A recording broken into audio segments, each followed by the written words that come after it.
Welcome to Shop For Me Garage. This 2012 CX-7 has a recall, and seeing that it seems like most people are more interested in recalls on Mazda, I figured Mazda will make a video on it. This recall is for lower control arms. The lower control arms have it's not really a defect, it's just the way the thing was built. It could possibly get salt water into the lower ball joint. The lower ball joint could come loose and it could come off. So we're going to be replacing the lower control arms, and we're going to put a little clip thing that's supposed to stop that water from intruding in there and getting salt and stuff and things coming apart and people wrecking and stuff like that. So that's what's on tap for today. So let's do it.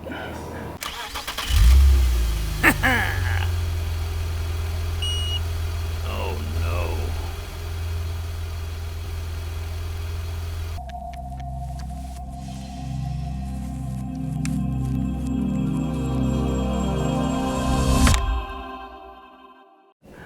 Okay, let's get into this recall.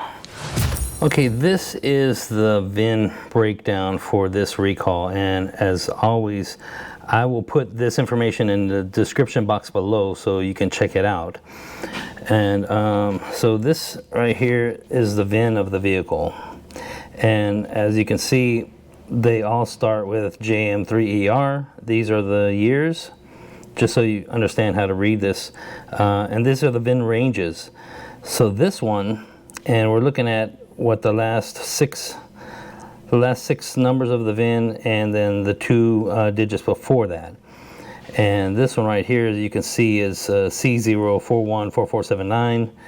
And we look down this, we see C0410395, 414. So this is higher than 410, and it's lower than 425, so it falls within this VIN range. So this is covered under this recall, so we can do the recall. So that's how you look at the VIN breakdown, and that's how you figure out if your vehicle is covered under this recall. So we're going to be replacing the lower control arms, both front lower control arms on this vehicle, and we're going to be doing an alignment.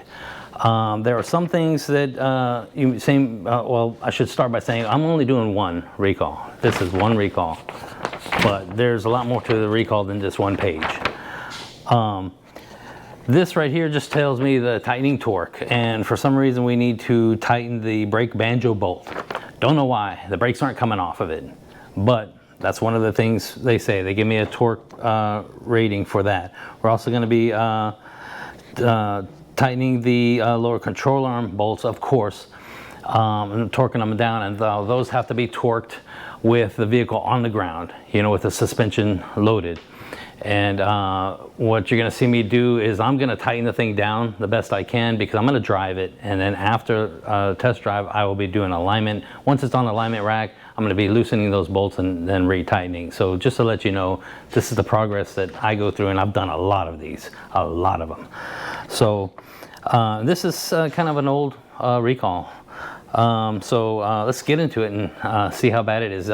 Usually, you know, we live in Texas, so the only time you see a lot of rust and stuff from salt is if somebody's like driving in the ocean or something like that, because we don't have a lot of snow, and whenever it does snow, they just shutter down everything.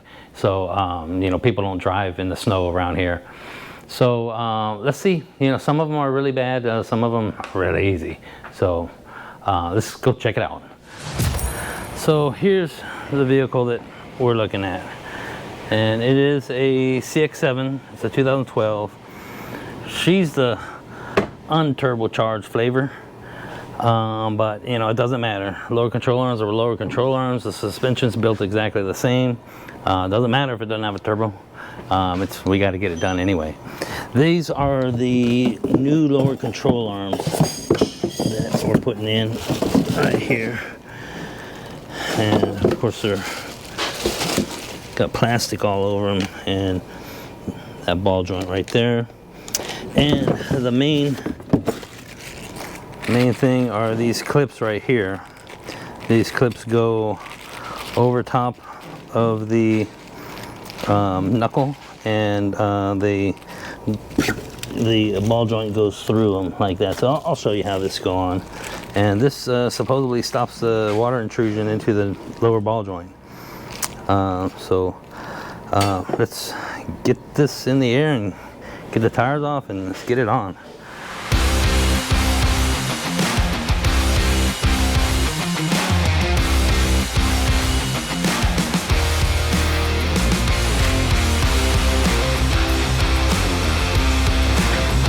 Okay, let's look at this and see what we got going on here.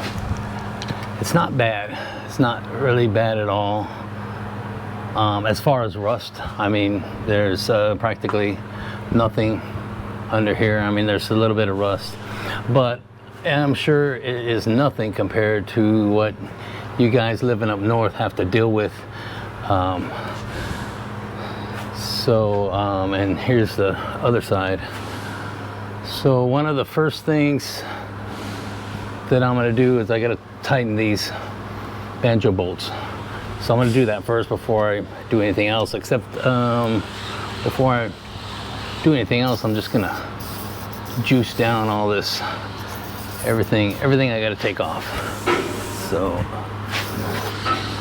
there's actually nuts on the top of this, way up in there. So I don't know if you can see them.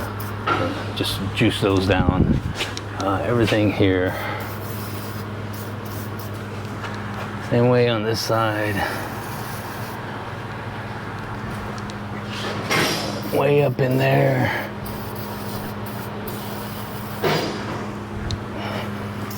This side, all that. This right inside there. Just juicing it all down. So let me tighten these things down and then we'll get to pulling this off. Okay, this is 21 to 29 Newton meters, and it's tight. No sense in tightening that up anymore. Let's see what this one is at. See if y'all can even see that. This one, yep, it's tight. Honestly, I don't know why we're tightening these. These are not coming off. I have no idea. It must be another issue that they're having where these come loose if they get salt on them or something. But they're definitely tight. Ain't no sense in tightening them more than they already are. Ain't no sense in loosening them and tighten them.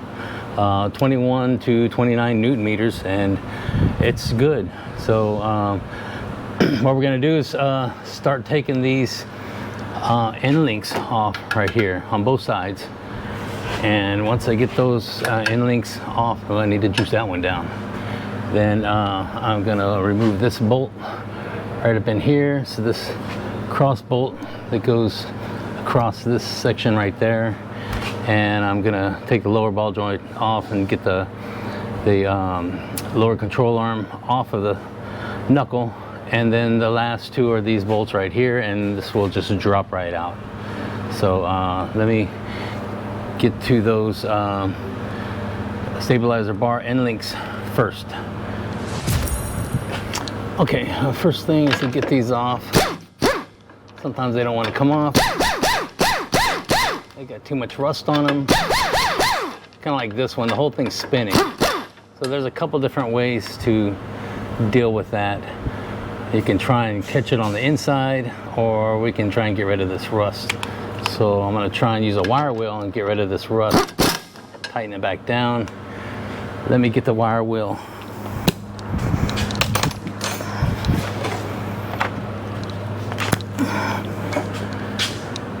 And this usually does a pretty good job.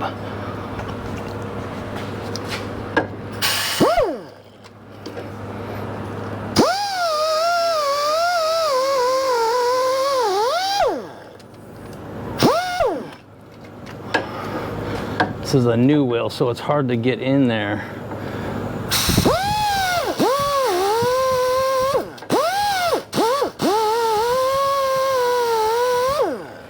Without, I don't want to damage the the boot right there with the wheel.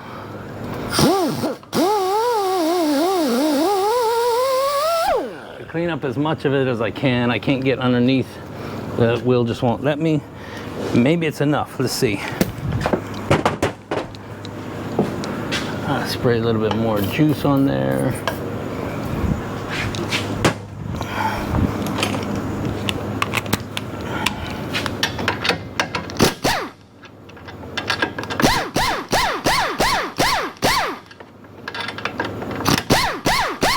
It's coming.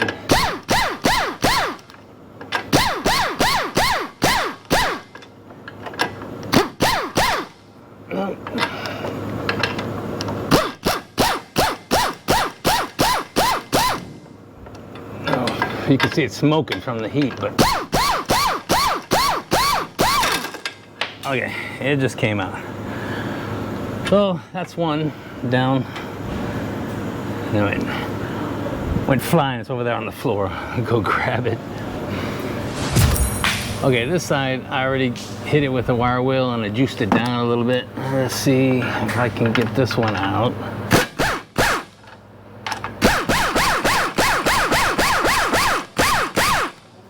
Doing the same thing.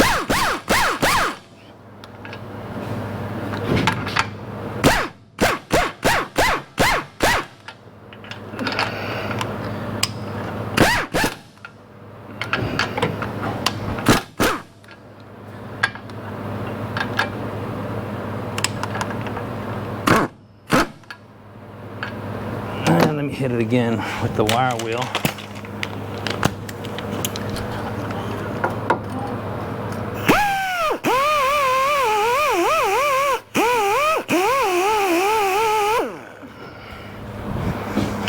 Usually this works pretty good. I mean, there are other drastic things we can do to try and get this off. But I mean, I guarantee you this ain't nothing compared to what those guys up north have to deal with.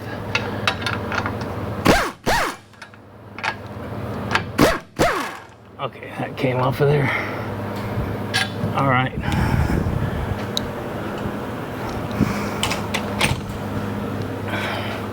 So now we're gonna pop that bolt out right there. That is a 17 millimeter.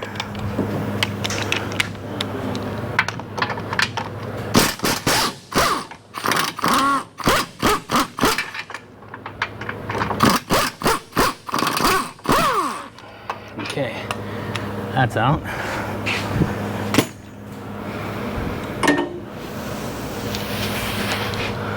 Now, this right here, I gotta get that cross bolt out of there.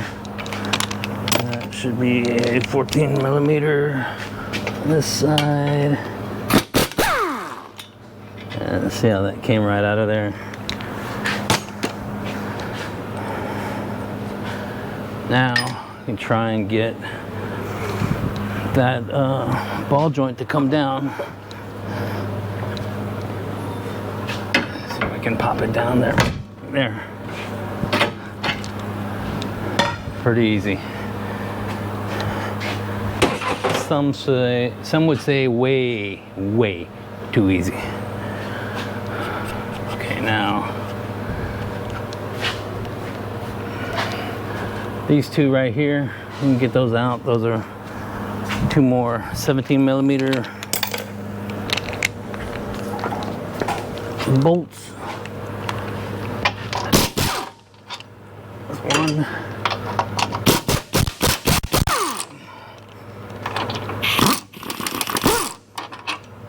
Two. Now the lower control is just kind of hanging right there. So what I'm going to do is take a pry bar. And I should be able, let me get this out of the way. So I'm just going to pry right here. There it is, out. That's simple. So this is the ball joint, and it's not in bad condition at all. Matter of fact, it's tight. You know, this did not really need to be replaced. And you can see that these bolts, they come up in here, and these nuts right here are welded to the top of this bracket. So now we got to get the new one in.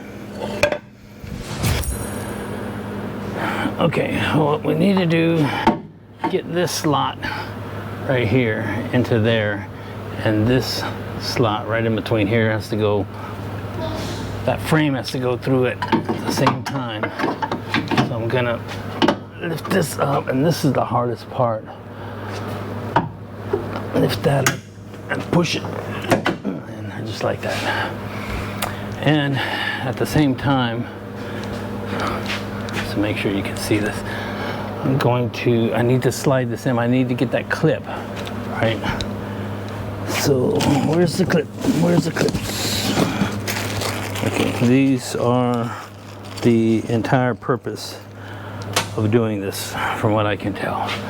This little clip like that, it's gonna go over the top of this, and it's gonna stick down to this hole. Fits perfectly in there.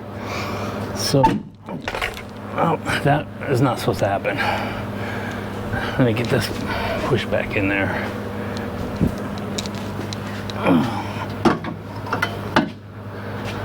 Try and line up this right here. Let me can see that. I line this up right here. Since that clip is in now, and then try to push this into place like it was. Okay. So this needs to be lined up right here. This needs to be lined up with the top. They need to be, it's like sitting down like that. It needs to be moved like this so that these all even up so I can get those bolts in. So what I'm gonna do is use this. But I'm gonna bring the vehicle down on it because I need the vehicle to be low enough. Wait, I'll show you. Once I get this pushed in, right, so it lines up with these holes that are in there. So it lines up with the holes up on top. Then I need it to be low enough that I can see through that hole and line up this. So I need to bring it down. So rather than pushing this screw jack up into that, I'm gonna let the vehicle down onto the screw jack. So let it down on top of it, just so it pushes it up just a little bit, like that. And so I can adjust this. I'll adjust this out just a little bit.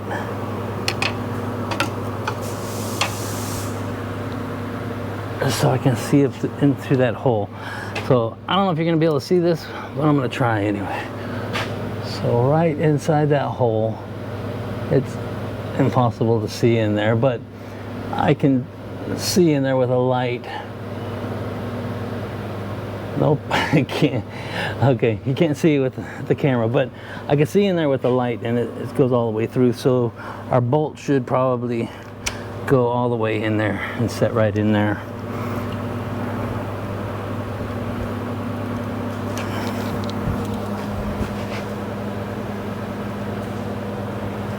So let me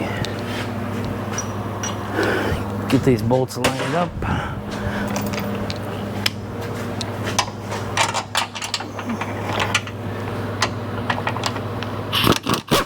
See, it went ahead and it started.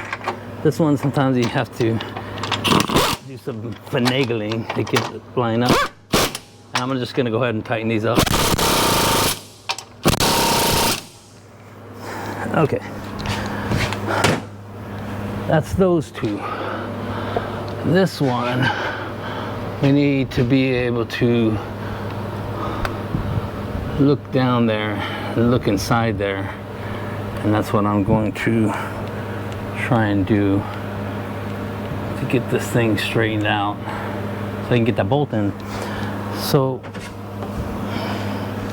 where's the bolt? So what I do is I pry on this. I stick my pry bar into there like that.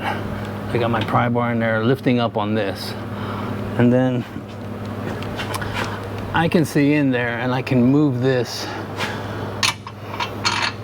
back and forth till the pry bar falls out like that, and then it's usually lined up. Once I get it lined up and I move it, the pry bar falls out, and that means it's lined up. And it's a good thing the pry bar falls out, because sometimes once I get this bolt in there, the pry bar doesn't want to come out. So I tighten this down. Now this bolt right here, I tighten the heck out of it. Once I'm done with my initial test drive and I take it to the alignment rack, I will be loosening this bolt and then retorquing it to the proper spec with the suspension loaded. That's what they want you to do, torque this with the suspension loaded. Right now it's unloaded, but I need to get it tight so I can drive to the alignment rack, because I'm not gonna drive with this thing loose. So that's everything there. This thing is already in. Let's get a cross bolt on.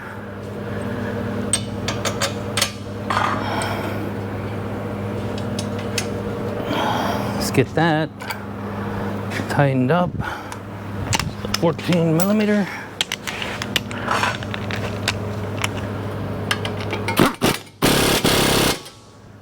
That's tight. What else? We have the end link.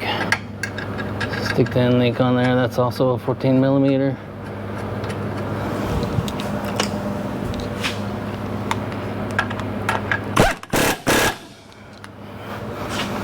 Done. That's one side down. And the next side is going to be exactly the same. So that's pretty much it. Let me knock this side out real quick, and then it's on to the alignment rack.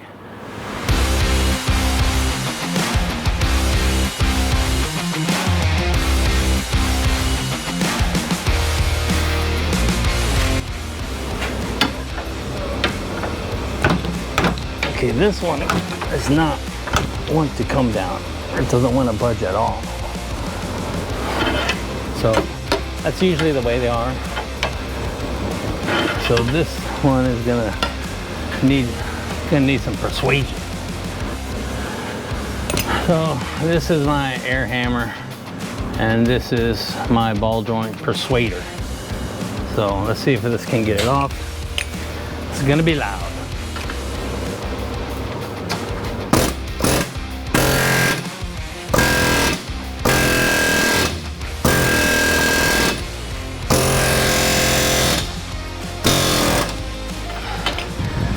Okay, that should be enough persuasion to get her off.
Okay, there you go.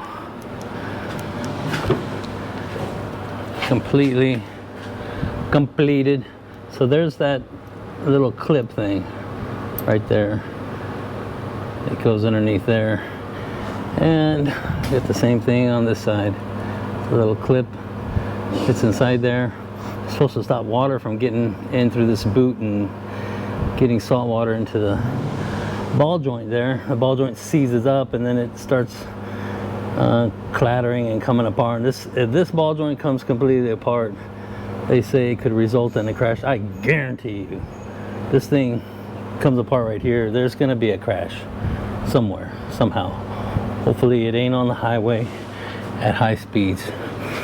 But that is pretty much it. I need to test drive it and perform the alignment. So I need to do that right now and get the tires on first.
Well, there you go, guys. Test drove vehicle, everything's fine. I did the alignment. It's impossible for me to film in the location of our alignment rack. There's too much stuff going on, you know. It's detail departments over there. Vacuum cleaners are super loud. People yelling profanities, and the radio's blaring way too loud. It's just impossible for me to film in that location. If you want to see me doing alignment one day or something, just run on down in the comments. Let me know. You know, I can do alignment after hours when there's nobody around, and I can show you that. But for this one, it was just setting a toe, wasn't much of an adjustment, and it drives perfectly straight, perfectly fine. So that's it for today. Don't forget to like and subscribe, and hey, check out the Facebook page. There's a link in the description box below, and I'll see you in the next one.